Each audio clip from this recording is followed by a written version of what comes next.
Si en Andalucía no tuviéramos regadío, estaríamos hablando de una agricultura marginal. Todo eso lleva acompañado muchas cosas que no me voy a extender. Esa producción en el mercado, hablamos de miles de millones de euros de facturación, de puestos de trabajo, etcétera, etcétera, y bueno, se puede comprobar en los mismos pueblos. Los que somos un poquito más mayores podemos recordar hace unos años cómo de la mano del regadío fundamentalmente, en este pueblo y en esta comarca y en la provincia de Jaén, pues ha cambiado la propia economía y por tanto los pueblos. Por tanto, el regadío se hace absolutamente imprescindible para hablar de un sector que pueda ser competitivo, que sea dinámico y que facture. Y quiero entrar directamente en el tema de la sequía, porque hay algunas cuestiones que deben de quedarse claras. La cuenca del Guadalquivir es la cuenca más regulada de Europa. Prácticamente está regulada al 100%, poco más queda que hacer. Cuando se dicen, hay que hacer más pantanos, vale, queda muy poco. La cerrada de la puerta, aquí en el Guadiana Menor, algún que otro recrecimiento, pero queda muy poco. Se pueden hacer balsas laterales que se pueden hacer, y por tanto hay que recordar que la cuenca tiene una capacidad de embalse de más de 8.000 hectómetros cúbicos. Y oficialmente tiene casi 900.000 hectáreas de río, que seguramente serán algunos miles más, ¿no? Bueno, pues nos encontramos en la situación, lo decía Antonio perfectamente, estamos en sequía, esto no es algo nuevo, y claro, a mí me gusta siempre decir que la sequía, en el caso del regadío, se combate en los años de abundancia o vamos a dejarlo en los años normales.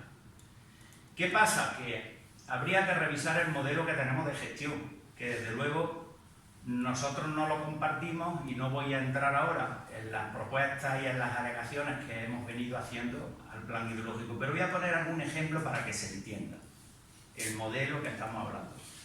No puede ser que en los años de abundancia, y me voy a centrar en el sistema de regulación general del Guadalquivir, que es de donde nosotros regamos, los desembalses se hacen y se aprueban 1.200, 1.300 y hasta 1.400 hectómetros cúbicos. O sea, como hay agua, pues venga, agua. ¿Qué pasa? Que se está gastando en los años de abundancia agua por encima de nuestras posibilidades y llegamos a los años de sequía, que la próxima sequía vendrá también, aunque no hayamos salido de esta, pues nos pasa lo que tenemos este año. Este año la dotación que se ha aprobado en el sistema de regulación general son 385 hectómetros frente a 1.200 normales, lo que nos ha llevado a que para el caso del olivar en la provincia de Jaén, particularmente los que tienen las concesiones de riego de 1.500 metros cúbicos hectárea, los 400 metros cúbicos. ¿Qué os voy a contar? Con eso poco podemos hacer. Una cosa, nosotros hemos planteado centrar los desembalses los próximos fines de semana con el fin de ver si la floración y el cuaje puede haber algo, pero el problema es que no tenemos agua. ¿Qué entendemos que se tiene que hacer? Pues se tiene que seguir revisando las concesiones de agua, se tiene que seguir apostando por la modernización. Ya en el año 23 del segundo milenio, pues que todavía queda un 20% de los regadíos sin modernizar en una cuenca como la del Guadalquivir, lo necesario que es el agua, pues que os voy a contar. Por tanto, ahí se tiene que apostar, y no solo se tiene que apostar con propuestas en los planes hidrológicos, sino con presupuesto. Hay que completar ese tema, hay que revisar las concesiones y hay que, como digo, completar las obras de regulación que se tienen que hacer. Pero yo voy a ir un poquito más lejos, en la línea de lo que hablaba Antonio y lo que se supone, yo no lo niego tampoco, que efectivamente el cambio climático está aquí, que si utilizamos las estadísticas y los datos científicos en la cuenca del Guadalquivir cada vez llueve menos, por lo menos en los datos de la Confederación. O sea, no vamos a tener más agua en el futuro, por decirlo de una forma clara, no va a haber más agua en el futuro porque no va a llover más, por lo menos eso dicen los científicos. Pues habría que replantearse algunas cuestiones. Yo voy a poner un ejemplo un poquito radical, pero para poner las cosas en su sitio. La cuenca del Guadalquivir, el sistema de regulación general, se riegan 350.000 hectáreas. con una dotación media, que he dicho antes, de 1.200 hectómetros cúbicos. Un tercio de esta dotación, 400 hectómetros cúbicos, la consumen solo 35.000 hectáreas, frente al resto. Concretamente, y no es un ataque, pero es una realidad, concretamente el cultivo del arroz, que digo que no estoy diciendo que no tengan sus derechos, y hablaremos de eso. Con 400 hectómetros cúbicos, me he hecho aquí unas cuentas muy básicas. En el caso del olivar se pueden regar a 1.500 metros cúbicos, casi 270.000 hectáreas, que producirían a una media de 6.000 kilos por hectárea de aceituna y 1.200 kilos de aceite. Estaríamos hablando de 324.000 toneladas. Si multiplicamos por 2,5 euros, no me subió mucho, me he bajado, estamos hablando de casi 1.000 millones de euros.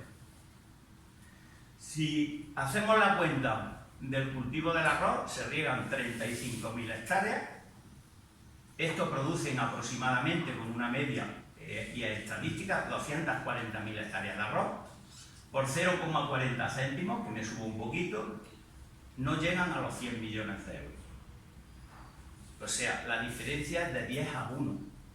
Entonces la pregunta es, sin entrar en la repercusión, por ejemplo, la población que tiene en el sector de la agricultura, en el olivar, esas 270.000 hectáreas, evidentemente es muy enorme, que lo que son, en este caso, las dos pueblos básicamente que tienen el cultivo del arroz. Si además enlazamos en lo que dice el artículo 128 de la Constitución Española, que está muy de moda tirar de la Constitución Española, hay que recordar que los recursos de un país se tienen que poner al servicio del interés general. Como que todo está cambiando, pues habrá que repensar el modelo. O sea, podemos seguir sacrificando 400 hectómetros cúbicos con los datos que he dado, que son reales, que están a la baja. Yo creo que la cuenca del Guadalquivir no se puede permitir esto. ¿Hay que dejar eso de secano? No, no estoy diciendo eso. Se puede reconvertir los cultivos. ¿Quién ha dicho que no se pueden poner hortícolas? O otro tipo de cultivos que consumen como mínimo la mitad del agua y, por supuesto, los pueblos tienen que seguir funcionando. Con esa cuenta estaríamos ahorrando ya 200 hectómetros cúbicos anuales. Más con la otra cuenta de la modernización, las revisiones de las dotaciones, etcétera, estamos hablando como mínimo de otros 150 hectómetros cúbicos. Ya tenemos en parte o en buena parte resuelto el problema de la sequía. Imaginaros que en los últimos 5 o 6 años, donde las dotaciones que se han reservado, el volumen total que ha sido, como he dicho, de 1.200, 1.300, si se hubiera ahorrado esos 300, 350 hectómetros cúbicos, no tendríamos esta situación. De hecho, si comparáramos los datos de la sequía, los datos me refiero de agua embalsada, de la sequía del 95, estamos en una situación mucho mejor, estamos más preparados, aunque, porque hay, entre otras cosas, muchas más hectáreas. Por tanto, la planificación en este país, y particularmente en la cuenca del Guadalquivir, por lo que viene, no solo por lo que hay, sino por lo que viene, hay que replanteársela. No podemos estar con modelos de cultivos de hace 60 años. No creo que se le ocurra a nadie en Israel plantar cultivos que consuman 11 y 12.000 metros cúbicos. Y además tiene que ver con lo que he dicho del interés general. Es que esta tierra, la producción del regadío, es la que realmente está influyendo en el conjunto de la sociedad para nuestro desarrollo económico. Y por supuesto, no vale el modelo de gobernanza, o no termina de funcionar el modelo de gobernanza, que por la presión de los que componen los órganos de la Confederación Hidrográfica, particularmente la Comisión de Desembalses, que son los representantes de los que tienen las grandes dotaciones de agua, se ha convertido en un lobby permanente que no permite de alguna forma que se dé un paso en una nueva planificación o una nueva recomposición, digamos, del modelo. Esto hay que cambiar. Esto hay que cambiarlo. Y ahora me voy a centrar, y no me voy a extender mucho más, en esta comarca. Vamos a tocar el terreno. En la Loma de Úbeda, por ejemplo, con la situación de los pozos. Los pozos se están secando, ya lo sabemos. Se está extrayendo más agua de la que tiene el acuífero, entre otras cosas porque no llueve lo suficiente y no se recarga el acuífero. Bueno, pero es que se pueden dar soluciones. Nosotros la hemos planteado formalmente. Hay una resistencia por la influencia también que hay en esas decisiones que se toman de los mal llamados ecologistas de no utilizar recursos. Este no es un año que puedan paliar esta situación. Porque no creo que a nadie se le ocurra por arriba pensar que la Loma de Úbeda, con lo que conlleva las 40 y tantas mil hectáreas de riego de los pozos, se va a dejar morir en el tiempo. O sea, como no hay agua, lo vamos dejando. No creo que a nadie se le ocurra. Porque si hacemos las cuentas de lo que eso supone en términos económicos y de empleo en la comarca de la Loma, entre otras cosas, que sea la primera productora con diferencia del mundo en media por hectárea y como comarca. Pues hay que buscar una solución. Nosotros la estamos planteando ya muchos años, que además es muy sencilla. Teóricamente ya se tiene por lo menos en puertas una solución en lo que es la agrupación de los pozos, básicamente por términos municipales, en comunidades regantes que puedan tener algo más de 1000 hectáreas. Concretamente aquí hay una, que es el Puntal de Mirabuenos, que agrupa el grueso de los pozos de la Loma de Úbeda. Pues si no tenemos agua en el subsuelo suficiente, ¿por qué no es posible que esas comunidades de regantes, además de tener sus concesiones en los pozos, se le puedan autorizar tomas auxiliares en el río para coger el agua en el periodo de invierno cuando no se confronta con el resto del periodo de riego, cuando además los caudales ecológicos se superen, llevarlas a la balsa? Incluso se podría, fíjate, hasta la recarga del acuífero y no coger del acuífero, entre otras cosas, lo podemos recuperar. Esto es una cuestión de sentido común. En ingeniería está resuelto, lo están haciendo en otras zonas del mundo, pues hay una resistencia en ese sentido. Pues tienen que buscarse una solución, porque cuando llegue el proceso de regularización, en este caso, de la Loma, que se supone que más pronto que tarde empezarán, pues, ¿qué vamos a hacer con tantos pozos que ya están secos y que no tienen ni siquiera los motores? Y que han tenido que acudir a otros sistemas, llámese los riegos extraordinarios. Pues hay que darle una solución de agua, pero también hay que darle una solución de papel, porque la política agraria común, esto no es nuevo, pero han reforzado la condicionalidad reformada. Pues resulta ahora que tenemos más de 20.000 hectáreas en la comarca de la Loma de los Pozos que no tienen la resolución de las autorizaciones o de las concesiones, y que ahora resulta que a la hora de la faena una inspección nos cruje. ¿Qué os voy a contar?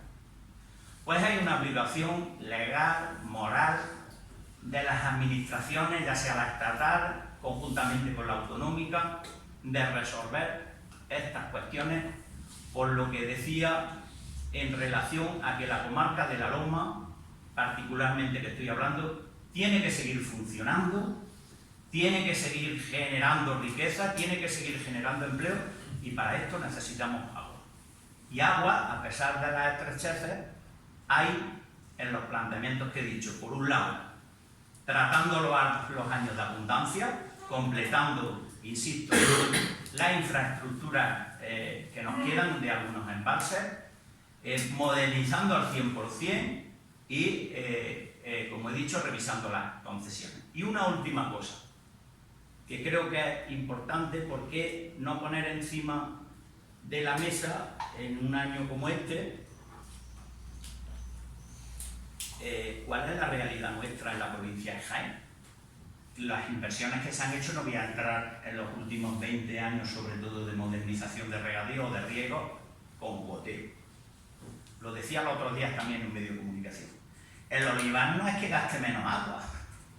Antes se regaba, acordaros, a manta o por poza, dependiendo, y se gastaba mucha agua. El olivar gasta menos agua porque hemos llevado una tecnología que permite tener en cada olivo un gotero y, por tanto, poder con una dotación de 1.500 metros cúbicos por hectárea. Bueno, pues volvemos a lo que decía antes. Los años de abundancia, cuando se desembalsaban porque llovía bien 1.200, 1.400 hectómetros cúbicos en la regulación general, la mayoría de las comunidades regantes, vosotros lo sabéis, ni siquiera llegábamos a los 1.500 metros cúbicos por hectárea. Pero esa inversión que se ha hecho de miles y miles de millones de las antiguas pesetas ha sido para eso. O sea, nosotros estamos cumpliendo, entre otras cosas, la normativa comunitaria en relación a la Directiva Marco del Agua, que ya entró en vigor el 1 de enero del año 2000, que instaba a los Estados miembros para que pusieran políticas eficaces en el ahorro del agua. Vale, pues todos estos años nosotros hemos estado ahorrando agua por nuestra tecnología. Y ahora nos encontramos un año como este, que el que seamos un riego eficaz, pues prácticamente no se tiene en cuenta.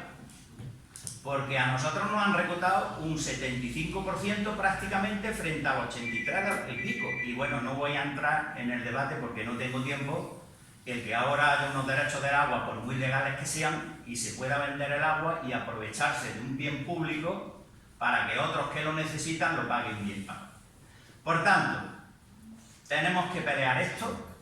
Esta asociación lleva tiempo planteando estas cuestiones. Hace falta una revisión de los planes hidrológicos de verdad, no lo que han hecho, que lo han aprobado concretamente, se publicaron el 8 de febrero en el Boletín Oficial del Estado. Es una revisión del plan hidrológico, que lo único que lo han hecho una serie de tecnócratas que no han resuelto absolutamente nada, pero la realidad es que las sequías se pueden abordar con mayor garantía si ahorramos en periodos de abundancia, si completamos, como he dicho, la infraestructura y si apostamos de verdad por incentivar a aquellos que somos capaces de ahorrar agua, entre otras cosas porque se han hecho las inversiones que se lo permiten. Y básicamente no quiero consumir porque ya veo que me he extendido más de la cuenta. Muchas gracias.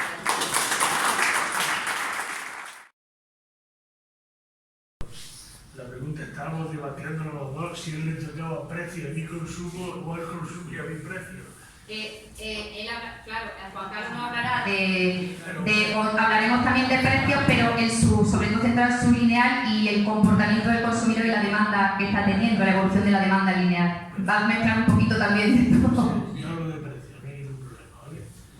Lo que pasa es que estamos 5 en la mesa que, para hablar de cada uno de los asuntos, cruzamos la línea a otros asuntos, ¿no? Es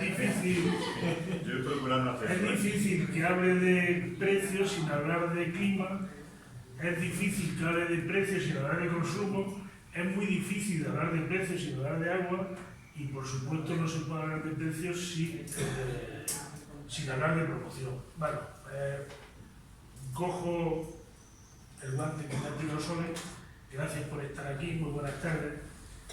¿De qué dependen los...? Mirad, le estamos haciendo ahora un trabajo para... Os voy a contar antes de que ellos lo tengan una cosa que no le he contado todavía a quién me lo va a pagar, ¿vale? Que se está grabando o no. No voy a decir el nombre, pero lo voy a contar todo, ¿vale? Mirad, actualmente hay dos factores, nada más. Ahora os concatenaré con el informe. Solamente dos factores que influyen en el precio. Tener en cuenta, Sole lo ha dicho también, que estamos ante una situación completamente inédita. Cuando digo completamente inédita es que jamás se había producido la evolución de las cotizaciones en origen del aceite de oliva. Ni en origen ni en destino, ¿vale? Como bien ha dicho Antonio, cuando no se conoce el futuro, lo mejor es irse al pasado y analizar qué ocurrió anteriormente. 2017 creo que fue, se tocó 4,21 euros en origen en un momento determinado. ¿Por qué se tocó 4,21 euros en origen en un momento determinado? Porque salíamos de una situación de, ¿puedo decir sequía? O de falta de lluvia, ¿no? De falta de lluvia, de falta de lluvias como estamos ahora. ¿Qué quiere esto decir? Que la relación, y ahora voy al informe que estamos haciendo, que nos pide cuál es el efecto que hace que haya volatilidad en los precios. ¿Cuáles son los vectores que influyen en los precios? ¿Sabéis cuál es el factor que más influye en los precios? Yo estaba equivocado, la verdad. Ni en la superficie, ni en la evolución del consumo, que la veremos, es la climatología. O sea, la climatología es la que afecta primero al precio, después de afectar al precio afecta al consumo, y una vez que afecta al consumo, pues evidentemente nos deja en una situación a partir de la cual, cuando llueva, que lloverá, viviremos, hay una cosa que se llama elasticidad precio de la demanda, y os lo explico muy fácilmente. O sea, tocamos 4,21 en su día, 2016-17, 4,21, luego bajamos a 1,56. O sea, si ahora mismo, hoy, viviendo una situación inédita, se han hecho operaciones a 5,70, 5,80, bueno, pues imaginar que la goma va a llegar más abajo, va a llegar bastante más abajo. No voy a decir una cantidad para que no... Yo también soy agricultor, ¿vale? O sea, que a mí me va a afectar. Entonces, vamos a vivir una situación inédita igualmente en el nivel de precio. Eso que no nos quepa la menor duda. ¿Por qué? Porque la superficie no es determinante por sí sola en la formación de precios, pero acompañada de la climatología sí que lo es. Desde el momento que hemos hablado hasta ahora se han plantado más de 1 millón de hectáreas de olivar. Por lo tanto, el efecto palanca de la lluvia contra ese 1 millón de hectáreas va a hacer que veamos precios inéditos también. Primer factor de corto plazo, la climatología. En el momento en que llueva, las expectativas de cosecha mejoran y ya podéis contar con 30-40 céntimos de golpe menos. No porque vaya a haber más aceitunas, que a lo mejor no la hay, pero este sector se mueve por lo que se denomina expectativas de cosecha. O sea, si pensamos que va a haber más cosecha, la gente que va a hacer, vender. Esto va a detonar y cuando detone 30 céntimos sin problema. Por lo tanto, yo recomiendo vender gradualmente, porque nadie sabe, ni Antonio, que nos ha dado varias, qué va a ocurrir. Lo que sí está claro es que una situación inédita y nadie de aquí anteriormente ha vendido a 5,70 ni a 5,60. Bien, ¿cuál es el otro factor que afecta? El deterioro del consumo. Se está produciendo un deterioro de consumo. En este informe que estamos haciendo, sabéis, en España se consumen 550.000 toneladas de aceite de manera, digamos, no doméstica, de manera interna. Y se divide de la siguiente manera, aproximadamente 360.000 en los hogares y el resto se consume en hostelería y restauración. Pues, ¿quién cree que deja de consumir antes cuando suben los precios? ¿Los hogares, la restauración, la hostelería o la industria? Hostelería. La hostelería, eso he pensado yo también. ¿Ah, sí? Los hogares, son los hogares. ¿Por qué son los hogares? Pero no te has equivocado, que el primero se equivocó fui yo, ¿vale? Que me llamó la atención. Mira, son los hogares. ¿Por qué? Porque España, esto no se suele decir, consume mucho más aceite de girasol que de oliva, mientras que son 555.000, el máximo 600.000 que se consume de aceite de oliva, se consume 1 millón de toneladas de aceite de girasol en España, de las cuales en la hostelería se consume 10 veces más que oliva y en la industria agroalimentaria 4 veces más que oliva. Quien consume oliva en bares, restaurantes y hoteles es por patrón de formulación, o sea, se cocina con aceite de oliva. Si pones se cocina con aceite de oliva, no puedes cambiarle y cocinar con aceite de oliva. Es residual. Igual ocurre en la industria. La industria, si es atún claro en aceite de oliva, no puede haber caballa ni puede haber aceite de girasol. Es atún claro en aceite de oliva. Por razones de formulación tampoco cambia.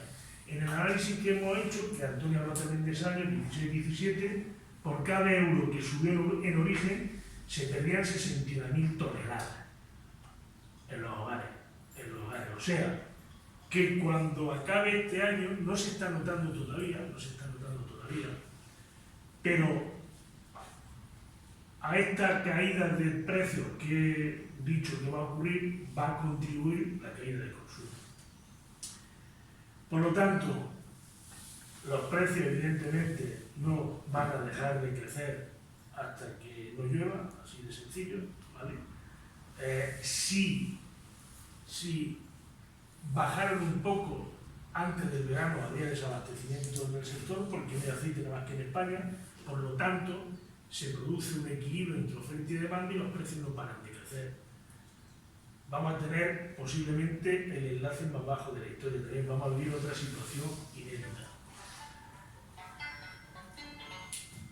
Y el consumo irá deteriorando, pero no es un elemento que fije el precio en el corto plazo, sino que fijará una vez que cambie la climatología. Por lo tanto, ahora mismo hemos de estar pendientes de la climatología, no solo porque es vital para nuestro cultivo, sino también porque afectará de un modo u otro a la evolución en el corto plazo de los precios. Creo que muy bien de tiempo ya está. Sí, sí. Y ya está, no quiero decir nada más. Si ahora después queréis preguntar cualquier cosa, pero no quiero que mis compañeros se queden sin tiempo. Vale, Juan, perfecto.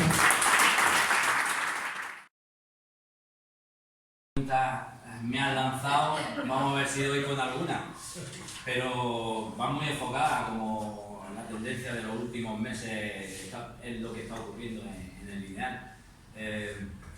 Voy a hacer un apunte, que luego lo desarrollaré. A los dos factores que ha comentado Juan, yo le voy a sumar uno, que no es tan importante, pero que es la rumorología. La rumorología en este sector y en el mundo del oliva, funciona pues de una manera bárbara. De hecho, en las finales de la campaña de este año hubo un exceso de consumo por acopio de aceite, simplemente porque no llovía, los precios estaban subiendo, iban a subir más y todo el mundo pensábamos y es verdad que estaban subiendo, pero es que el resto de categorías de alimentos también estaban subiendo y la gente no se acopiaba de harina, ni de arroz, ni de cereales, ni de agua, ni de Coca-Cola.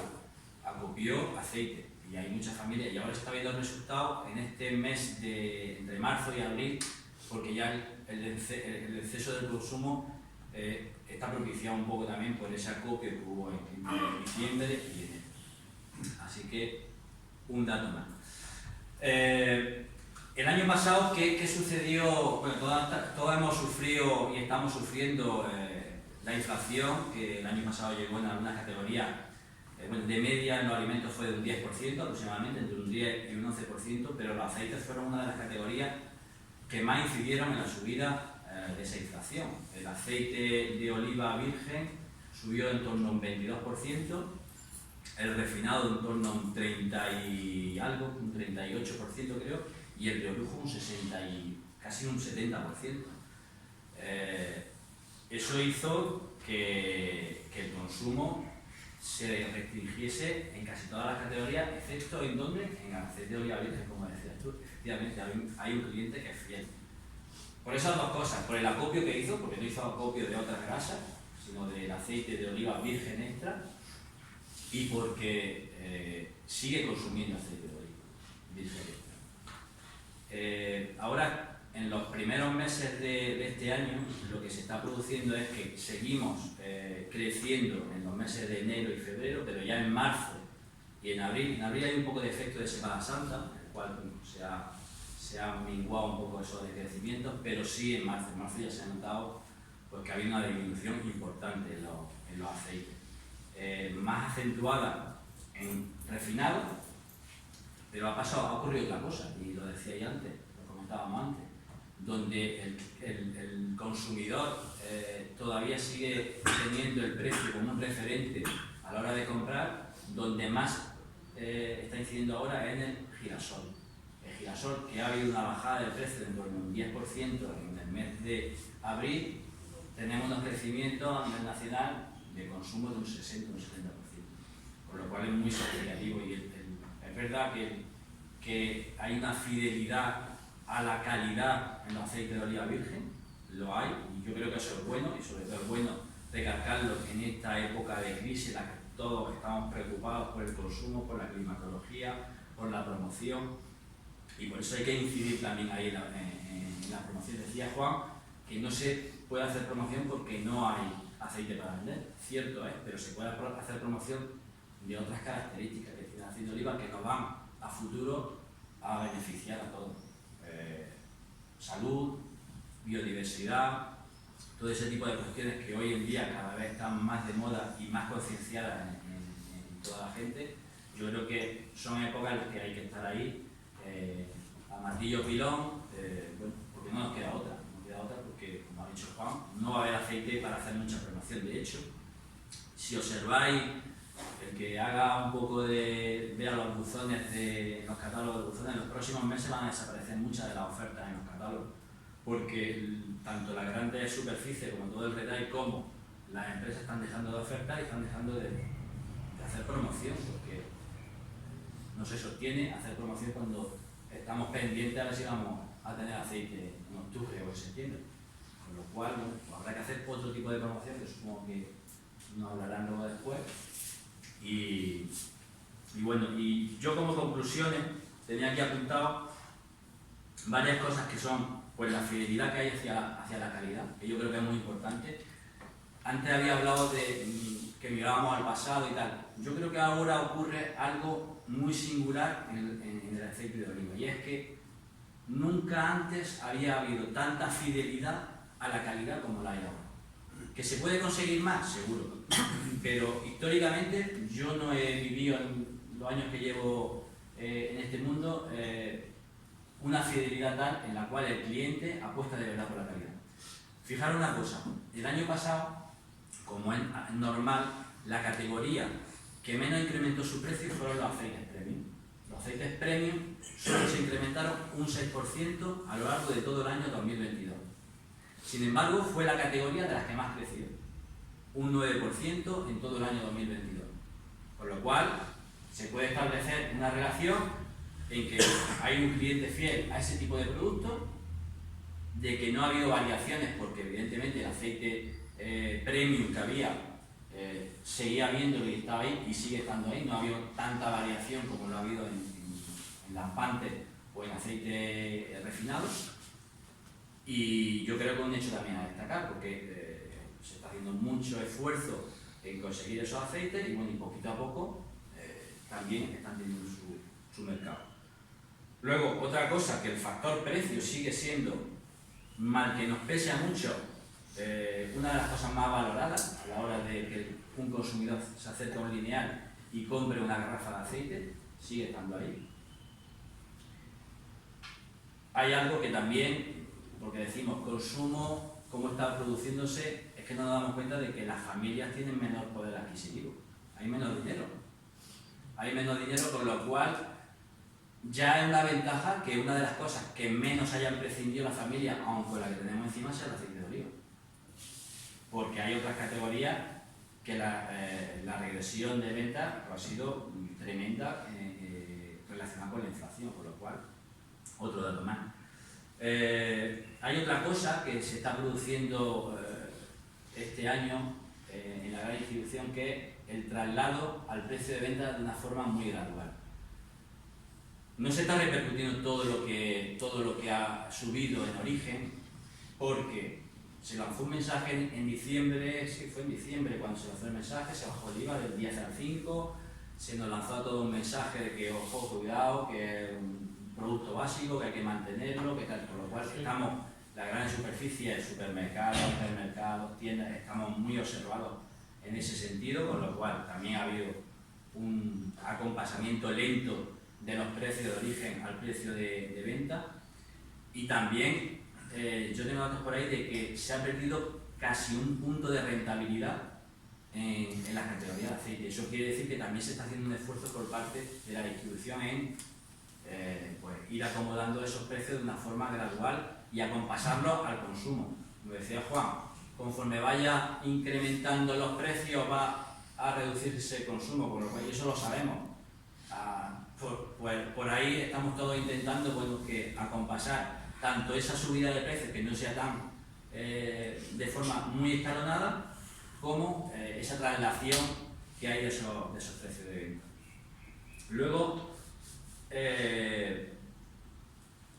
efectivamente, ya lo he dicho antes, que los aceites fueron las categorías que más incidieron en la subida de precio del año pasado, de la cesta de la compra. Lo del acopio de mercancía que se han producido, y eso está ahí, si no, ahora se espera ahora que haya otra subida, espero que no haya otra compra especulativa, que las familias estamos muy dadas a decir, pues me cojo 5 cajas y me las llevo a mi casa y las tengo ahí reservadas. Eso no beneficia a nadie, creo yo. Y poco más. Espero haber respondido a tus preguntas y ahora si hay alguien que quiera... Muchas gracias, Juan Carlos. A Sole, a Juan la invitación y bueno, me va a tener que permitir explicar un poco y comentar qué es la Fundación del Olivar, porque probablemente muchos no nos conozcan, y simplemente decir que somos los propietarios de la marca Espoliva. Con eso ya creo que es una carta de presentación. Y somos los propietarios del Pool Red. Estamos hablando de precios y Pool Red pertenece a la fundación. Desde la fundación, pues efectivamente hemos ido viendo esta evolución de precios que ha habido, hemos estudiado esos mínimos de los que hablaba Juan, hemos visto esos máximos y bueno, pues vamos viendo un poco la tendencia que hay. Bueno, si entran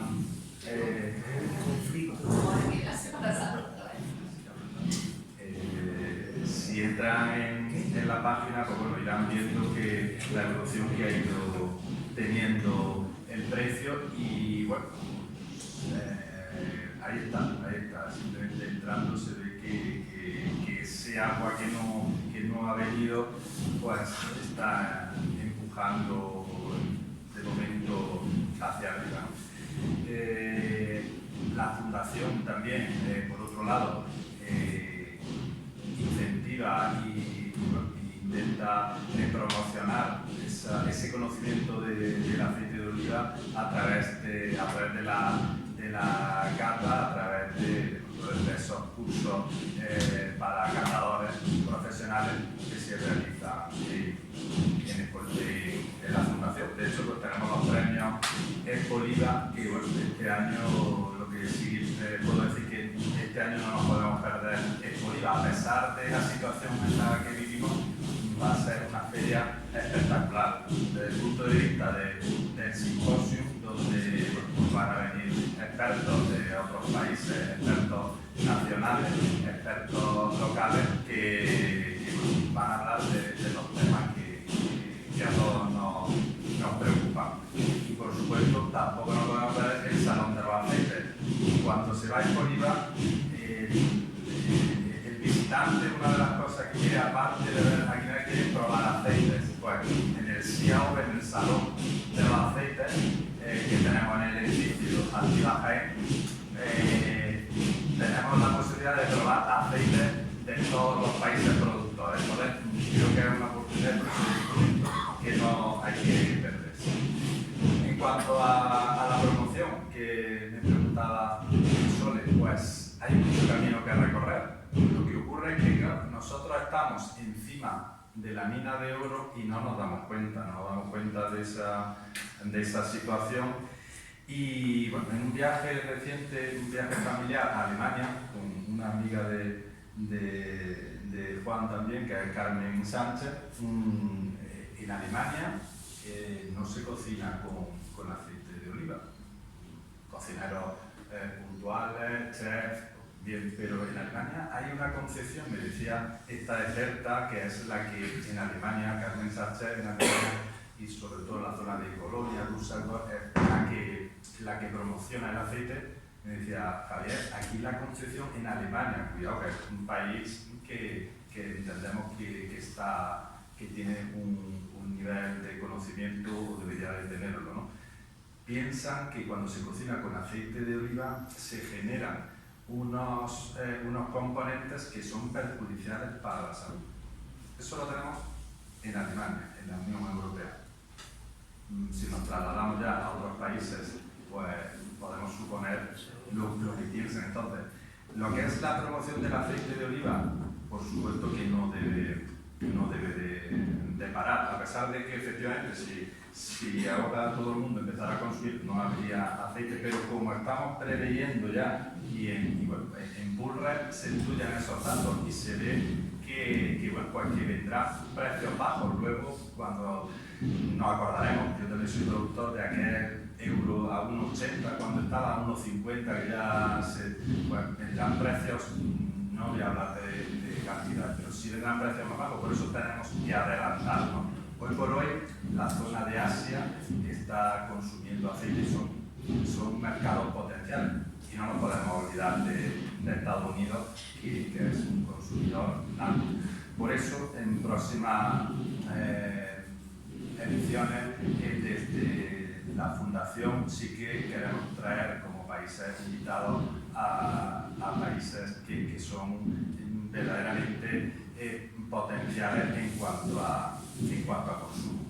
Y bueno, ¿qué decir más? Pues que desde la Fundación también empezamos una nueva imagen corporativa que van a tener, bueno, ya la pueden ver, quien vaya a Jaén puede verla en la rotonda de donde está la institución ferial, donde se va a desarrollar el Poliva, y nosotros nos vamos a centrar desde ya en la dieta mediterránea. Estamos viendo que surgen dietas vegetarianas, veganas, y nosotros no podemos perder el tren y decir, no, la dieta mediterránea, porque Juan lo ha comentado en numerosas ocasiones, en los países donde se consume aceite de oliva, las expectativas de vida son mucho más altas, y eso es lo que tenemos que vender. Y desde la Fundación, pues, en ese camino estamos. Y bueno, en cuanto a precio, en cuanto a Bullrich, pues bueno, quizá más adelante haya ocasión para que comente algo más, por no alargarme. Simplemente, pues bueno, decir que el hecho de que exista Bullrich, que día a día es una marca que internacionalmente y desde el punto de vista financiero más valorada, es una garantía para el agricultor. No olvidemos que agricultores relacionados con lo que es el cereal retiran el cereal de su propiedad sin saber el precio. Gracias a Bullrich hay un precio además basado en una fiabilidad, basado en unos contratos que ahí están. Entonces, pues bueno, por eso defender a esta marca, y que creo que en el futuro, bueno, va a dar mucha alegría, puesto que queremos vincularlo todo a la dieta mediterránea. Cuando las grandes empresas hablan de precio de tonelada, al final parece que se está vendiendo, muchas veces lo pienso, casi aceite hidráulico, ¿no?, de los tractores, y creo que hay que vincular siempre el aceite a la dieta mediterránea, a salud, y esa es pues nuestra misión en los próximos meses, y en ello va a avanzar, y en el Poliva lo van a poder ver. Bueno.